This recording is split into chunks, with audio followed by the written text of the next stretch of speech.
আমাদের কওমিদের এই দীর্ঘ সময়ে জামাত বিদ্বেষের একটা রহস্য, যেটা আমি আমার শ্বশুরের কাছ থেকে জানলাম।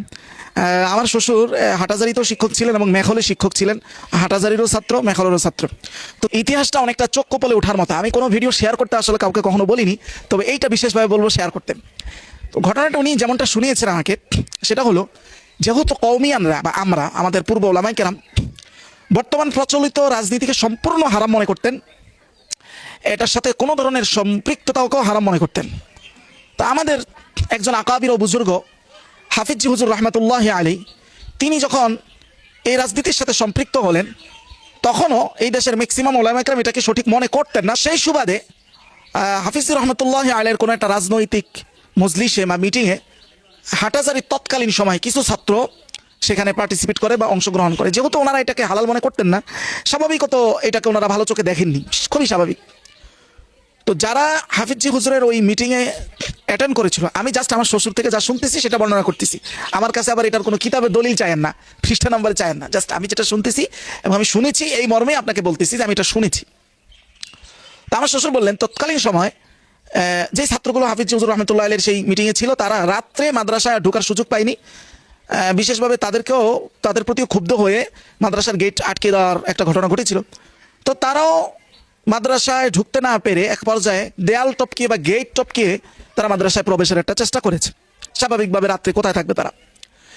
এই চেষ্টার মধ্য দিয়ে একজন এই চেষ্টা করতে গিয়ে বিদ্যুতের শর্ট খেয়ে জাগাতি ওই যে কোনো একজন ছাত্র সেখানে মৃত্যু কোলে ঢলে পড়ে। এই ঘটনাটা যখন ঘটে গেল, তখন স্বাভাবিকতই এই বিষয়টা, এই সাবজেক্টটাকে কেন্দ্র করে মাদ্রাসার মধ্যে একজনের একটা উত্তেজনা ছড়িয়ে পড়লো। উত্তেজনার রেশ ধরে মাদ্রাসায় স্বাভাবিকত মাদ্রাসার তৎকালীন সিস্টেমের বিরুদ্ধে অথবা কোনো ব্যক্তির বিরুদ্ধে বা পরিচালকের বিরুদ্ধে একটা আন্দোলন হয়। ওই আন্দোলনের রেশ ধরে আবার মাদ্রাসা কর্তৃপক্ষ, যেহেতু আমাদের কওমি মাদ্রাসা অবশ্যই এটা হয়ে থাকে, যেহেতু এটা সাহিত্য শাসন, একজন যিনি পরিচালক থাকেন ওনার কথাই এখানে আইন, এটাই শেষ কথা, এটাই শুরু কথা। যেহেতু এই সিস্টেমই চলে আমাদের, এবং এই সাহিত্য শাসনটার জন্যই আসলে যে আমাদের বেফাকের সার্টিফিকেট না নিতে চাওয়া, আলিয়া মাদ্রাসায় পরীক্ষা দিতে না চাওয়া, এগুলোর পিছনে অনেক আমলি বা বাস্তবমুখী কিছু কথা বলা হয়। কিন্তু এটাও যেমন সত্য, তেমন সাহিত্য শাসনের যে একচ্ছত্ব যে অবস্থানটা, এটা ধরে রাখাও এখানে একটা বড় উদ্দেশ্য, যেটা বলা হয় না। তো কিছু উদ্দেশ্য যেটা বলা হয়, আর কিছু উদ্দেশ্য আছে যেটা গোপন করা হয়। অনেক ক্ষেত্রে গোপনীয় উদ্দেশ্যটাই অনেক ক্ষেত্রে বেশি হয়ে থাকে। তাই হোক, তো এখানের সাহিত্য শাসনটা হচ্ছে যে কোনো আন্দোলন হলে বা যে কোনো দাবি যদি জোর গলায় কেউ জানাইতে যায় বা কেউ যদি তার অধিকারের কথা বলতে যায়, এটার বলার সাধারণত পারমিশন নাই। এটা যদি মাদ্রাসার বা সাধারণ সিস্টেমের বিরুদ্ধে যায়, তাহলে এটা অপরাধ হিসেবে গণ্য হবে, এবং এটাতে মাদ্রাসা চাইলে আপনাকে বহিষ্কার করে দিতে পারবে। এটা মাদ্রাসার একবারে হাতের মোয়ার বিষয়, এটা সবাই জানে। আমরা এই সিস্টেমকে মেনেই চলছি, ব্যাস। তো এখানে অভিযোগ হিসেবে বলতেছি জাস্ট ঘটনার অংশ হিসেবে, যে তখন স্বাভাবিকত আন্দোলন হওয়ার পরে বহিষ্কার করা হলো এরকম প্রায় 300+ ছাত্রকে। এই 300+ ছাত্রের মধ্যে নাকি হাটাজারি তৎকালীন স্থানীয় কিছু প্রভাবশালী ছাত্রদের লিস্ট তো সেখানে অন্তর্ভুক্ত ছিল। তো স্বাভাবিকত যারা এলাকার প্রভাবশালী, তো যেহেতু প্রভাব তাদের আছে, আবার স্থানীয়, তারা তো এখানে এটা খুব এমনি যে আপনি বহিষ্কার করে দিচ্ছেন, আল্লাহুম্মা আমিন, আল্লাহ হুজুরকে তুমি খাইয়া দিও বিরহমাতিকা রহমান, এইভাবে তার ছাড়বে না। অবশ্যই এখানে তাদের একটা প্রতিক্রিয়া আছে।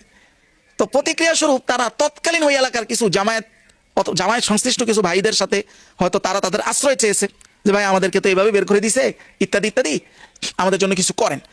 এই বহিষ্কৃত ছাত্র কওমি মাদ্রাসা থেকে, যাদেরকে কওমি গোলামির কারণে বহিষ্কার করা হয়েছে, তো একজন ভাই মারা গেছে এমন কাজের জন্য যেটা আজকের সমস্ত হুজুরদের কাছে হালাল, তৎকালীন হারাম ছিল। ওই মৃত ভাইটার জন্য যখন দাঁড়াইতে গেছে, তখন আবার বহিষ্কার। তো স্বাভাবিকত যেহেতু জামাত তৎকালীন সময় থেকে তো এরা রাজনীতির সাথে সম্পৃক্ত, এরাও জিনিসটাকে হয়তো অন্যভাবে নিছে, আর এরাও আশ্রয় চাইছে। তো দুই গ্রুপে একটা সংগঠিত হয়ে তারা হয়তো প্রতিশোধের উদ্দেশ্যে বিশেষভাবে মাদ্রাসার যারা এটার বিষয়ে নেতৃত্ব দিছে, পরিচালক থেকে নিয়ে, তাদের প্রতি তত ক্ষুব্ধতা থাকবে, তাদের উপরে চাপ প্রয়োগ বা অ্যাটাক করার উদ্দেশ্যে তারা মাদ্রাসায় ঢুকছে, করছে। পরবর্তীতে যেটা জানা যায়, তারা যে উদ্দেশ্যে ঢুকছে এটা তারা সুবিধা করতে পারে নাই তেমন। তো এই ঘটনাটার পর থেকেই, যেহেতু সারা বাংলাদেশে আমাদের কওমি আমরা যারা আছি, হয় সরাসরি হাটাজারির ছাত্র আমরা, আর না হয় ছাত্রের ছাত্র অথবা ছাত্রের ছাত্র, মানে আমাদের হাটাজারির সাথে আমাদের একটা রুহানিয়ত তো থাকতেই হবে, এটা তো আছে। তো ওই যে হাটাজারির মাদ্রাসার উপরে যে এই কর্তৃক যে একটা চাপ আসছে, অথবা এই যে ঘটনাটা স্পেসিফিক যে ঘটনাটা ঘটলো, ওই ঘটনার পর থেকেই এটা সারা বাংলাদেশের ধীরে ধীরে কওমিয়ানদের মধ্যে ছড়িয়ে গেছে যে এই দলটা, এরা যদি কখনো ক্ষমতায় আসে আমাদের কওমির ইট বালু যা আছে সব খুলে নিয়ে যাবে। এবং এই ধারণার পিছনে যে মূল ঘটনা এটা আমাদের ম্যাক্সিমাম এখন জানেও না, কিন্তু আমরা ওই আমাদের মাথায় যেটা আমাদেরকে ঢুকে দেওয়া হয়েছে এটা আমরাও লালন করি। আমাদেরও আশঙ্কা হয় যে ওনারা যদি আসে তাহলে কি যেন হয়ে যাবে, আমাদের তো ইয়াগুলো বন্ধ করে দিবে। তো আমার শ্বশুর থেকে শোনা যে ঘটনাটা, এই ঘটনাটা যদি সঠিক হয়, এটার প্রেক্ষিতে আমার কথা হলো যে দেখেন, এরকম অনেক বিষয় আসলে আমাদের ভুল ধারণা, বা এই ঘটনা যে সত্যিও হয়, এখানেও মূল দায়টা আমার দৃষ্টিতে আমাদের গোড়ামি। একটা ছেলে মারা গেছে, সেখানে শোক বা দুঃখ প্রকাশ না করেও সেখানেও দাবিরত ছাত্রদেরকে বহিষ্কার করার যে ধৃষ্টতা, এটা আমাদের এখানে ভাই আদবের মধ্যেই পড়ে, বা খুব স্বাভাবিকের মধ্যেই পড়ে। আমরাও সেটা মেনে নিয়েছি, মেনে নেওয়া ছাড়া আমাদের উপায়ও নাই। যাই হোক, কিন্তু আপনি কোরআনের একটা আয়াতকে দেখেন, ওই ঘটনাকে কেন্দ্র করে আপনি শত বছর ধরে এই জুজুর ভয়টা কি রাখতে পারেন কিনা, এটা আপনি বলবেন পারেন, যেহেতু আমাদেরকে এইভাবে পারার জন্যই প্রস্তুত করা হয়েছে, তো সেটা তো এক হিসাব। আমি এই প্রশ্নটা কোরআনের কাছেও রাখতে চাইছি, এটা কি আমরা পারি কিনা। আসেন, সূরা হুজুরাতের 9 নম্বর আয়াতের বর্ণনা আল্লাহ তাআলা বলতেছেন, ওয়া ইন তাইফাতানি মিনাল মুমিনিনা ইকতাতালু। আপনারা শব্দ খেয়াল করবেন, ইকতাতালা ইয়াকতাতিলু, ইকতিতাল মানে হলো ডাইরেক্ট কতল করা, মানে হলো যুদ্ধ, সশস্ত্র যুদ্ধের কথা আল্লাহ বলতেছেন।